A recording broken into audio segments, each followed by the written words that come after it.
ہے، وقت فرصت کہاں کام ابھی باقی ہے، نور توحید کا اتمام ابھی باقی ہے۔ اللہ نے دین صرف پڑھنے پڑھانے کے لیے نہیں دیا، کتابوں میں چھاپنے کے لیے نہیں دیا، مدارس اور انسٹیٹیوٹس میں اور اکیڈمیز میں اور دیگر اداروں میں پڑھانے کے لیے نہیں دیا۔ اللہ اپنے کلام کا نفاذ چاہتا ہے۔ اللہ فرماتے ہیں قرآن میں 3 مرتبہ، من لم يحكم بما انزل الله فاولئك هم الكافرون، من لم يحكم بما انزل الله فاولئك هم الظالمون، من لم يحكم بما انزل الله فاولئك هم الفاسقون۔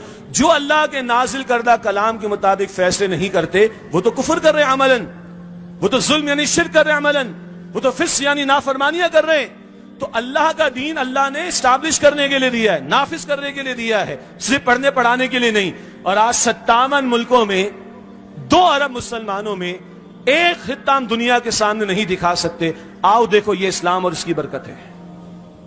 یہ ہمارا سب سے بڑا جرم ہے، مانے یا نہ مانے۔ ایک پھوڑے پر مرہم لگائیں گے، دوسرا نکلے گا، دوسرے پہ لگائیں گے، تیسرا نکلے گا، تیسرے پہ لگائیں گے، چوتھا نکل جائے گا۔